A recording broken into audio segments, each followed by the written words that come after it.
بسم اللہ الرحمن الرحیم۔ اللہ کریم کا کروڑہا شکر اور احسان کہ جس کی خاص توفیق سے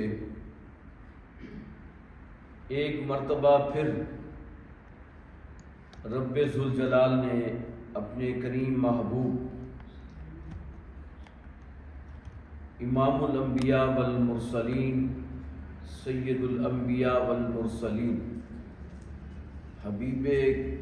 کبریا احمد مصطفیٰ حضرت محمد مصطفیٰ صلی اللہ علیہ وآلہ وسلم کے نالین پاک کے تصدق سے کریم رب نے ہمیں دوبارہ موقع عطا فرمایا ہے مل بیٹھنے کا ایک عظیم مقصد کے حصول کے لیے۔ آج ہماری یہ ماہانہ محفل ذکر و فکر کے نام سے جو ہم منعقد کرتے ہیں، یہ ماہ مقدس شعبان المعظم بڑی برکتوں والا مہینہ ہے، بڑے کرم والا مہینہ ہے، بڑی رحمتوں والا مہینہ ہے۔ باقاعدہ اس محفل پاک کا ہم آغاز کرتے ہیں رب ذوالجلال کی جو نازل کی گئی کتاب حضور نبی کریم صلی اللہ علیہ وآلہ وسلم کے قلب اطہر پر قرآن مجید فرقان حمید، اس کی آیات بینات کی تلاوت کا شرف حاصل کرتے ہیں۔ اسی ادارہ منہاج الرسول صلی اللہ علیہ وآلہ وسلم مدنی کے طالب علم جناب حافظ محمد جمال صاحب وہ تشریف لائیں اور آیات بینات سے ہمارے قلوب اور اذہان کو منور فرمائیں۔ لوگ ہمیں کہتے ہیں کہ جی آپ وقت کی پابندی کیا کریں، جمعہ بھی پڑھانے جاؤ نا، جمعہ خطاب کرو 2 منٹ اوپر ہو جاؤ تو حضرت آپ وقت کی پابندی نہیں کرتے۔ خود جب ہم دیکھ رہے ہوتے ہیں سامنے ممبر پہ بیٹھے ہوتے ہیں 2 بجے جمعہ ہے تو 1:50 پہ تشریف لا رہے ہوتے ہیں اور ہمیں کہتے ہیں جی آپ پابندی نہیں کرتے، اور خدا کے بندے آپ کو ایک ٹائم دیا جاتا ہے، آپ اس ٹائم تشریف لائیں، جلدی آئیں اور جلدی پائیں اور جلدی جائیں۔ جب آپ لیٹ آئیں گے تو ہمارا یہ محفل ذکر و فکر کرنے کا نوید بھائی ایک مقصد ہے، عمر بھائی، کہ ہم چاہتے ہیں کہ لوگوں کی تربیت ہو، فکری طور پہ، روحانی طور پہ، نظریاتی طور پہ۔ نعت خوانیاں تو بہت زیادہ ہو رہی ہیں، محفلیں ہو رہی ہیں، آپ کو پتہ ہی، جگہ جگہ ہو رہی ہیں، اثرات کیا ہو رہے ہیں؟ کچھ بھی نہیں۔ دیکھو نا، اگر آپ 50 سال پہلے پیچھے چلے جائیں تو وہاں اگر کسی محلے میں ایک محفل ہوتی تھی نا جی، اس محلے کا رنگ ہی بدل جاتا تھا۔ لوگ بے نمازی ہوتے تھے، وہ محفل میں آتے نماز پڑھنا شروع کر دیتے تھے، جھوٹ بولتے تھے، محفل میں آتے رنگ ہی ایسا ہوتا، منیب بھائی کیفیت ایسی ہوتی، نور ایسا ہوتا کہ الحمدللہ وہ جھوٹ بولنا ختم کر دیتے تھے، سچ بولتے تھے، نماز پڑھنا شروع کر دیتے تھے، یعنی ان کے اندر تبدیلی پیدا ہوتی تھی، رویوں میں، ان کے جناب لین دین میں، معاملات میں۔ لیکن آج بس اللہ تعالیٰ معاف فرمائے، لیکن ہم تو مایوس نہیں ہیں، ہم تو لگے ہوئے ہیں۔ قبلہ پیر صاحب کوشش کر رہے ہیں، ہمارا تو مقصد ہے کوشش کرنا، تو ہم کوشش کر رہے ہیں، تو برکت اس میں اللہ پاک ڈال رہا ہے، ڈالے گا انشاءاللہ، رحمت کرم اسی کا فضل ہے۔ تو ہم تو دعا کرتے ہیں کہ اللہ تبارک و تعالیٰ ہم سب کے لیے آسانیاں پیدا فرمائے اور ہم سب کے اندر وقت کی پابندی کا اللہ کریم ہمارے اندر احساس پیدا کر دے کہ ہم ہر چیز کو وقت پہ کریں، وقت پہ جناب شروع کریں، وقت پہ ختم کریں، جو ٹائم جو وقت دیا گیا ہو تو اسی کے مطابق ہم سب کو اس پہ عمل کی رب تعالیٰ توفیق عطا فرمائے۔ بہرحال ہم لگے ہوئے، ہم مایوس نہیں ہیں، انشاءاللہ ہمارا تو کام ہے کہ ایک دسترخوان کو سجا دینا، ایک ہم ماحول اس گئے گزرے دور کے اندر ہم کریٹ کرتے ہیں، پرووائڈ کرتے ہیں لوگوں کو کریم رسول صلی اللہ علیہ وسلم کی امت جو بالکل بھٹک چکی ہے، گمراہ ہو چکی ہے، تو قبلہ پیر صاحب، ادارہ منہاج الرسول، ہم سب کا مقصد یہی ہے کہ چلو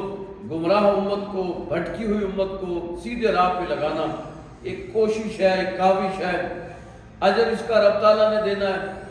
اور انشاءاللہ دے رہا ہے، دے گا، ہمارا یقین ہے اللہ کے فضل و کرم سے۔ یہ ہمارے مہمان نعت خوان بھی تشریف لائے ہیں، تو میں سب سے پہلے تو جناب محترم محمد عمر قادری صاحب اور جناب محترم محمد نوید قادری صاحب، ادارہ منہاج الرسول صلی اللہ علیہ وآلہ وسلم مدنی کی جو جملہ انتظامیہ ہے، میں ان کی طرف سے آپ کو خوش آمدید کہتا ہوں۔ تو انشاءاللہ آپ کو کس وقت بلائیں گے ذرا محبت اور پروٹوکول کے ساتھ۔ تو آج مجھے منیب بھائی نے حکم دیا ہے کہ بھائی تشریف لا رہے ہیں، تو بہرحال مقصد تو ہے سرکار کی رضا، کہ اللہ رسول راضی ہو جائیں۔ اور یہ تو ہم شروع سے کہہ رہے ہیں کہ ہم گیدرنگ کے محتاج نہیں ہیں۔ 2 بندے آ جائیں نا، 2-4 بندے محبت والے ہوں، اور سنانے والا بھی محبت والا ہو، سننے والے بھی محبت والے ہوں، تو میرا یہ یقین ہے الحمدللہ اللہ رسول کی رحمت اسی جگہ پہ نازل ہوتی ہے جہاں اخلاص ہوتا ہے، جہاں محبت ہوتی ہے، جہاں چاشنی ہوتی ہے، جہاں رس ہوتا ہے، تو اللہ کریم بھی وہیں پہ اپنی رحمتوں پر نزول فرماتا ہے۔ دکھاوے کو، بناوٹ کو اور بڑی گیدرنگ ہو تو پھر جناب نہیں، ایسا نہیں ہے۔ میرا کریم رسول اور میرا کریم جو رب ہے وہ دلوں کو جانتا ہے کہ یہ کس کیفیت کے ساتھ، کس نیت کے ساتھ یہاں پہ تشریف فرمائے۔ اب میں حضور نبی کریم صلی اللہ علیہ وآلہ وسلم، مجھے ایک چھوٹا سا واقعہ مجھے یاد آ گیا۔ ایک شخص تھا عرب کے اندر، رنگ اس کا کالا تھا، مالی طور پہ انتہائی کمزور شخص تھا، وہ نہ حسب تھا، نہ نسب تھا، نہ مال، نہ دولت، نہ حسن، کچھ بھی پلے نہیں تھا۔ اب جس محفل میں وہ جاتا تو وہاں سے اس کو مالی طور پہ کمزور سمجھ کے، کپڑے بوسیدہ پھٹے پرانے ہونے کی وجہ سے، حسب اور نسب اعلیٰ نہ ہونے کی وجہ سے اسے محفل سے نکال دیا جاتا۔ اب جس بھی محفل میں، جس بھی ماحول میں وہ جاتا، اس ماحول سے، اس محفل سے اسے اٹھا دیا جاتا۔ اب وہ رو رہا ہے، پریشان ہے کہ اب میں کہاں جاؤں، جس محفل میں جاتا ہوں، جس ماحول میں جاتا ہوں، مجھے اٹھا دیا جاتا ہے، مجھے بھگا دیا جاتا ہے، آخر میرا قصور کیا ہے؟ میں کالا ہوں، نہ میرا حسب، نہ میرا نسب اونچا، نہ میرے پاس کوئی خوبصورت وہ لباس ہے، نہ پاؤں میں جوتا ہے۔ اب یہ لوگ اتنی نفرت مجھ سے کیوں کرتے ہیں، مجھے کیوں دھتکارتے ہیں؟ اب وہ رو رہا ہے، روتے روتے وہ جا رہا ہے تو ایک شخص سے اس کی ملاقات ہوتی ہے۔ اب وہ شخص پوچھتا ہے کیوں رو رہے ہو، وجہ کیا ہے؟ وہ ساری کہانی بتاتا ہے کہ عرصہ دراز سے میں جس محفل میں جاتا ہوں، جس ماحول میں جاتا ہوں، مجھے اٹھا دیا جاتا ہے، لوگ مجھے پریشان کرتے ہیں، مجھ سے نفرت کرتے ہیں، مجھ سے محبت کوئی نہیں کرتا اس دنیا میں، میرے ماں باپ ہے نہیں، بہن بھائی ہے نہیں، میں بس وہ ختم ہو گئے، فوت ہو گئے، مر گئے۔ اب اس شخص نے کہا پریشان کیوں ہوتا ہے؟ میں نے سنا ہے کہ مدینہ شریف میں ایک شخص ایسا ہے جو شخص بھی اس کی محفل میں جاتا ہے وہ ہر شخص کو اپنے سینے سے لگا لیتا ہے۔ میں آپ کو مشورہ دیتا ہوں، آپ اس کی بارگاہ میں چلے جائیں، اس کی محفل میں چلے جائیں، اس کے ماحول میں چلے جائیں، آپ کو عزت بھی ملے گی، پیار بھی ملے گا، آپ کی ہر ضرورت کا خیال بھی رکھا جائے گا۔ وہ وہاں سے چلتا ہے، چلتے چلتے مدینہ تو رسول پہنچتا ہے، پوچھتا ہے کہ وہ جو حلیہ بتایا گیا تھا وہ اس حلیے کا ایک خوبصورت حسن و جمال کا پیکر شخص ہے، مسجد نبوی شریف کے صحن میں بیٹھا ہوتا ہے، اس کے ارد گرد جمیع اس کے ساتھی جو ہیں محبت کرنے والے غلام بیٹھے ہوتے ہیں۔ بالآخر اس نے پتہ پوچھا اور مسجد نبوی شریف میں پہنچ گیا، اور جس طرح بتایا گیا تھا کہ حسن و جمال کا پیکر ارد گرد غلام بیٹھے ہوں گے اور اسی کے چہرے کو تک رہے ہوں گے، جب نشانی اس نے پختہ پکی کر لی، سمجھ گیا کہ یہی وہ شخص ہے، یہی وہ ہستی ہے، میں اب مقام پہ پہنچ گیا ہوں، اب وہ مسجد نبوی کے صحن میں داخل ہوا۔ میرے کریم رسول صلی اللہ علیہ وسلم اپنے غلاموں سے مخاطب تھے، اپنے غلاموں سے گفتگو فرما رہے تھے۔ وہ شخص پیچھے بیٹھ گیا، میرے کریم رسول نے فرمایا پیچھے کیوں بیٹھے ہو، آگے ہو جاؤ۔ وہ شخص اٹھا پھر آگے ہوا، میرے کریم رسول نے پھر فرمایا اور آگے ہو جاؤ۔ وہ پھر اٹھا پھر آگے آ گیا، اور وہ سوچنے لگا میں تو جس ماحول میں جاتا تھا مجھے اس محفل میں اور اس ماحول سے اٹھا کے بھگا دیا جاتا تھا کہ تم یہاں کیا کرنے آئے ہو، اپنے پھٹے پرانے کپڑے دیکھو، اپنا لباس دیکھو، تمہارے پاؤں میں جوتا نہیں ہے، تمہارا رنگ و نسل حسب نسب نہیں ہے، مجھے تو وہاں سے اٹھا کے بھگا دیا جاتا تھا۔ یہ کیسا شخص ہے جو مجھے بار بار کہہ رہا ہے اور میرے قریب ہو جاؤ، اور میرے قریب ہو جاؤ، حتیٰ کہ اتنے قریب ہو گئے میرے کریم رسول صلی اللہ علیہ وآلہ وسلم کے مبارک گھٹنوں کے ساتھ اس شخص کا گھٹنا ٹچ ہو گیا، وہ بیٹھ گیا، حضور کی باتیں سنتا رہا، اور وہ جو دل کے اندر کی کفر کی کالب تھی وہ بھی اترتی گئی آہستہ آہستہ، کیونکہ وَدُّہا کے مکھڑے کو جو تک لیا تھا، مکھڑے کو جو تکا تھا، اب اس کے دل کی کالک، باہر سے تو رنگ کالا تھا لیکن کفر کی وجہ سے دل بھی کالا ہو گیا تھا، لوگوں کی نفرت کا شکار تھا، اور محبت کہیں سے نہیں ملی تھی اس شخص کو۔ جب اس نے دیکھا یہاں تو محبتوں کا انبار ہے، یہاں تو ہر شخص مجھے محبت دینے کو تیار ہے، ہر شخص مجھے جگہ دے رہا ہے کہ میرے قریب آ جائیں اور قریب آ جائیں، اور جس کے بارے میں سنا تھا وہ شخص بھی سینے سے لگا کے اپنے گھٹنے کے ساتھ گھٹنا لگا کے اس نے بٹھا لیا۔ بالآخر وہ کہہ اٹھا شخص، اس نے کہا اے کالیاں زلفاں والے آ، اے نور بھرے چہرے والے آ، اگر میں یہ جو دین آپ بیان کر رہے ہیں، جس دین کو آپ اور جس دین اور اسلام کی آپ تبلیغ کر رہے ہیں، اگر میں اس کو قبول کر لوں، اپنے سینے میں راسخ کر لوں، یہ جو ایمان کا محبت کا چراغ ہے، اے نام محمد والے سنے آپ، نام میں نے سنا ہے محمد ہے، یہ تو بتا کہ اگر میں اسلام قبول کر لوں تو پھر مجھے کیا ملے گا، مجھے ملے گا کیا؟ لوگوں نے تو مجھے دھتکار دیا ہے، نفرت کی ہے، رنگ کالا ہونے کی وجہ سے۔ اس کا نام تھا اسود، کالے رنگ کی وجہ سے اس کو لوگ اسود کہتے تھے،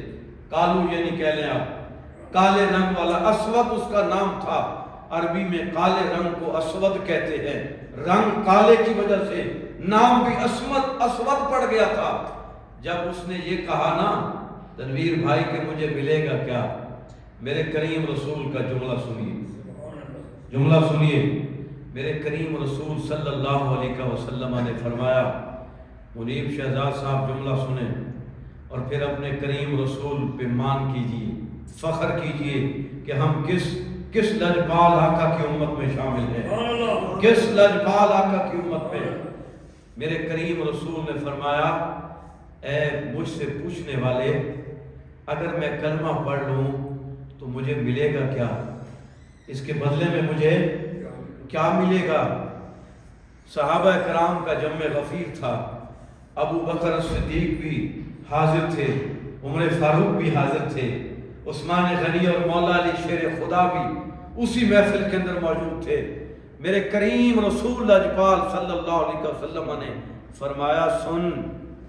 تو کہتا ہے نا مجھے ملے گا کیا؟ کریم رسول نے فرمایا جو اس دین میں ابو بکر و عمر کو ملا ہے تجھے بھی وہی ملے گا، جو ابو بکر و عمر کو ملا ہے۔ یہاں پہ کوئی تفریق نہیں ہے کہ کالے رنگ کا ہے، سفید رنگ کا ہے، لباس صاف ستھرا ہے، پھٹے پرانے لباس میں آیا ہے، اعلیٰ کوالٹی کا جوتا پہن کے آیا ہے، ننگے پاؤں آیا ہے، یہاں کوئی تفریق نہیں ہے کہ اگر کوئی سوٹڈ بوٹڈ ہے تو اس کو کرسی پیش کی جائے، اگر کوئی بوسیدہ پھٹے پرانے کپڑوں میں آئے تو اس کو باہر بیٹھ جا۔ کہا نہیں، میں دین ایسا لایا ہوں، اللہ کی طرف سے پیغام ایسا لایا ہوں، وہ جو ساری نفرتیں، سارے تعصب وہ ساری تفریق مٹا کے میں اس دین کا پرچار کرنے آیا ہوں۔ یہ وہ دین ہے جس دین نے کسی گورے کو کالے پر اور کسی کالے کو گورے پر اور کسی عربی کو اجمی پر اور کسی اجمی کو عربی پر کوئی فوقیت حاصل نہیں دی، لیکن ہاں اللہ کے نزدیک پسندیدہ وہی شخص ہے جس کا اندر صاف ستھرا ہے، جس کا کیا ہے، بولیے کیا ہے، دعا کرو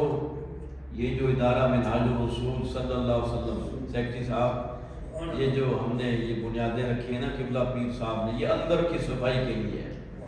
اندر کی صفائی کے لیے۔ ہم ظاہری شب نہیں ہمیں پسند، ہم چاہتے ہیں کہ جو آئیں خالص ہو کے آئیں اور پھر خالص ہو کے جائیں، یہاں سے فیض لے کے جائیں۔ یہ چشمہ بہہ رہا ہے الحمدللہ، اور یہ انشاءاللہ قیامت تک یہ چشمہ ادارہ منہاج الرسول کی صورت میں یہ انشاءاللہ بہتا رہے گا، یہ ابلتا رہے گا، اور پیاسے اس چشمے سے سیراب ہوتے رہیں گے۔ اب دعا فرمائے اللہ پاک ان بچوں کو صحیح معنوں میں میرے کریم رسول صلی اللہ علیہ وآلہ وسلم کا سچا غلام بنا، اور سچا دین کا خادم بنا، اور جو انہوں نے سینے میں قرآن حفظ کیا ہے، قرآن کو محفوظ کیا ہے، دعا کیجیے اللہ پاک قرآنی تعلیمات پر عمل کی بھی توفیق عطا فرمائے۔ حضرات محترم، ادارہ منہاج الرسول الحمدللہ خدمت قرآن کے ساتھ ساتھ خدمت انسان کا فریضہ بھی بڑے آسن انداز سے سر انجام دے رہا ہے۔ پچھلے مہینے فروری کے مہینے میں ہم نے یہاں پہ فری آئی کیمپ کا اہتمام کیا تھا۔ الحمدللہ اللہ کے فضل و کرم سے وہ ہمارا کیمپ بہت ہی شاندار ہوا، اور کوئی 100 سے زائد مریض، کیونکہ پہلی دفعہ ہم نے لگایا، کوئی تشہیر ہم نے نہیں کی تھی، 2 احباب کو ذاتی طور پہ کہا تھا، محفل میں اعلان کیا تھا،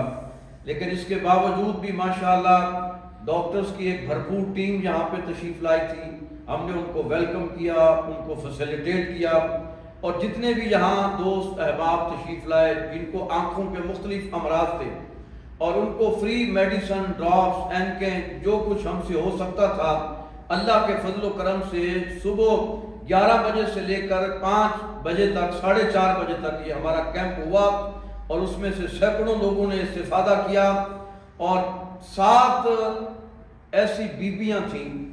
یعنی آپ کہہ لیں کہ ان جھگیوں میں رہنے والی تھی، جن کی آنکھوں کو آپریٹ ہونے والا تھا، لیکن پیسے نہ ہونے کی وجہ سے، صحیح گائیڈ لائن نہ ہونے کی وجہ سے وہ بیچاری قسم پرسی کی حالت میں تھی۔ اللہ نے ایک سبب بنایا، وہ یہاں پہ تشریف لائیں، اور ڈاکٹرز نے پھر ان کو سجیسٹ کیا کہ آپ کو آپریٹ ہونا ہے اور فوری ہونا ہے، تو وہ اگلے 2 دن بعد وہ یہاں تشریف لائیں۔ قبلہ منیب شہزاد صاحب اپنی گاڑی پہ ان کو ہم ہاسپٹل میں لے گئے،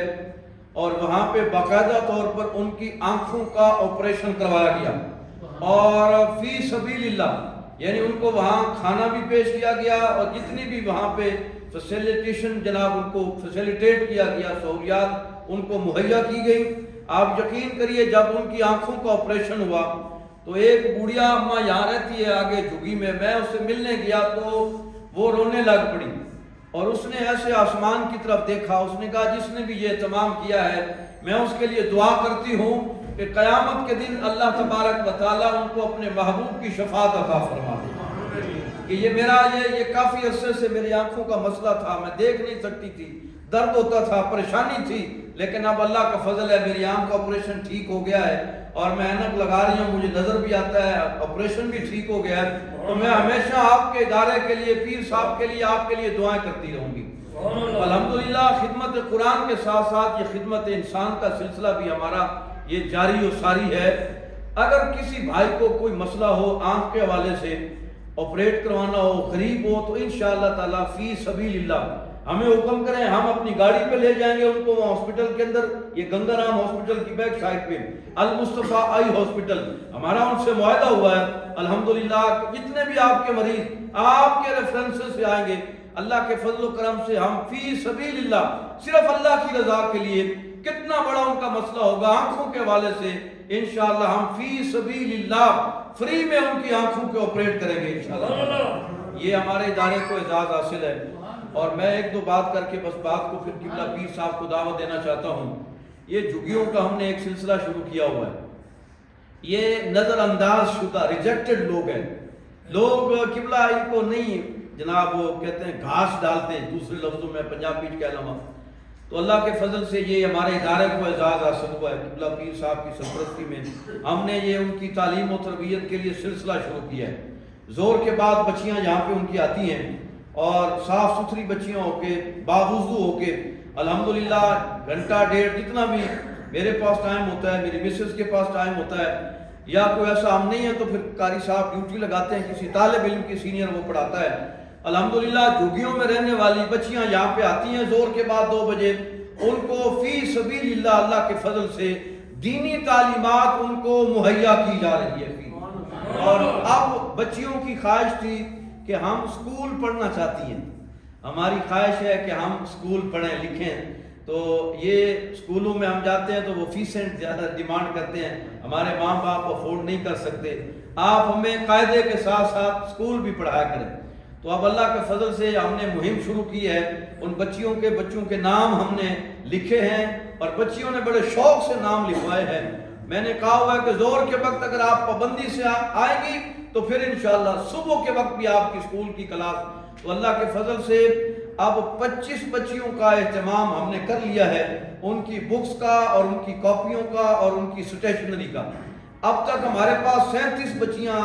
یعنی بچے اندراج ہو چکے ہیں کہ جو صبح کے وقت اسکولنگ میں پڑھنا چاہتے ہیں. تو ہم اہل خیر کو, اہل محبت کو, اہل ثروت کو بھی ہم اس نیک کام میں دعوت فکر دینا چاہتے ہیں کہ اللہ کے فضل و کرم سے ہم بیکاری نہیں ہیں, مانگنے والے نہیں ہیں, آپ کے پاؤں نہیں پڑنے والے کہ آپ ہمیں ضرور ہمارے ساتھ تعاون کریں. اگر آپ کا دل مانے کہ واقعتاً یہ ادارہ خدمت قرآن کے ساتھ ساتھ خدمت انسان کا کام بھی کر رہا ہے تو میں سمجھتا ہوں اس پورے علاقے میں بہترین ادارہ یہ ہے کہ یہاں پہ آپ کے ایک ایک پائی کی حفاظت ہوتی ہے. اور جس مقصد کے لیے آپ دیں گے انشاءاللہ تعالیٰ اسی مقصد پہ انشاءاللہ خرچ ہوگی. جب وہ خرچ ہوگی اللہ بھی خوش ہو جائے گا, اللہ کا محبوب بھی خوش ہو جائے گا. تو انشاءاللہ ان قریب 2-4 دنوں کے اندر ہم یہاں پہ باقاعدہ صبح کے وقت اسکولنگ بھی ہم جھگی اسکول سسٹم کے نام سے ہم شروع کر رہے ہیں. اگر اس کار خیر میں بھی کوئی حصہ لینا چاہے تو سبحان اللہ. تو آپ کو پتہ ہے یہ ہمارا رہائشی مدرسہ ہے, یہاں بچے شعبہ حفظ ہے, اعلیٰ ترین بچے اللہ کے فضل و کرم سے. تو شعبان کا مہینہ ہے, میرے کریم رسول نے فرمایا یہ میرا مہینہ ہے. کیا فرمایا؟ بولیے سارے, کیا فرمایا؟ فرمایا یہ میرا مہینہ ہے. رمضان جو ہے میری امت کا مہینہ ہے. اور ہمارے صوفیاء فرماتے ہیں رجب کا مہینہ بیج بونے کا مہینہ ہے, شعبان کا مہینہ پانی لگانے کا مہینہ ہے, گوڈی کرنے کا مہینہ ہے, اور رمضان کا مہینہ فصل کاٹنے کا مہینہ ہے. اس ماہ مقدس میں منگل اور بدھ کی درمیانی رات شب برات ہے. کوشش کیجئے اس مقدس رات میں اللہ سے زیادہ استغفار کیجئے, اپنے گناہوں کی معافی مانگیے, اللہ کے حضور جو کچھ مانگنا چاہتے ہیں. عام روٹین یہ ہے کہ اللہ تبارک و تعالیٰ پچھلے پہر, رات کے پچھلے پہر آسمان دنیا پر اپنا شان کے لائق نزول اجلال فرماتا ہے اور پھر آوازیں لگاتا ہے. سیکٹری صاحب ہے کوئی وہ کہتا ہے مجھ سے معافی مانگنے والا, ہے کوئی مجھ سے رزق مانگنے والا, ہے کوئی مجھ سے عزت مانگنے والا, ہے کوئی مجھ سے اولاد مانگنے والا. جو اس وقت بیدار ہوتا ہے, جو کچھ مانگتا ہے, رب کریم اس کی جھولی میں وہی رزق عطا فرما دیتا ہے. لیکن یہ 15ویں شعبان, نصف شعبان کہ یہ وہ مقدس رات ہے کہ جس میں کریم رب اپنی شان کے لائق, وہ جو اس کی شان ہے ہم نہیں جانتے کہ وہ کتنی شانوں کا, کتنی عظمتوں کا مالک ہے. لیکن یہ 15ویں رات جو منگل اور بدھ کی درمیانی رات, یوں ہی سورج غروب ہوتا ہے, سورج غروب ہونے کے ساتھ ہی میرا کریم رب اپنی شان کے ساتھ، بعض کہتے ہیں پہلے آسمان پر، بعض کہتے ہیں چوتھے آسمان پر، میرا کریم رب اپنی شان کے لائق نزول اجلال فرماتا ہے، اور سورج غروب ہونے سے لے کر اگلے دن سورج طلوع ہونے تک میرا کریم رب آواز لگاتا ہے کوئی رزق مانگنے والا، ہے کوئی بخشش مانگنے والا، ہے کوئی اولاد مانگنے والا، ہے کوئی عزت مانگنے والا؟ یعنی ساری رات میرا کریم رب یہی آوازیں لگاتا رہتا ہے کوئی مانگنے والا، ہے کوئی مانگنے والا۔ دعا کرو اللہ کریم اس رات ہم سب کو اپنے حضور رزق مانگنے کی، معافی مانگنے کی، استغفار کرنے کی، عزت مانگنے کی، ملک اور قوم اور دین اسلام کی بقا کی بہتری کے لیے کریم رب سے اللہ کریم ہمیں مانگنے کی توفیق عطا فرمائے۔ اس رات کو آپ نے ضائع نہیں کرنا، یہ بڑی برکتوں والی رات ہے، بڑی برکتوں والی رات ہے۔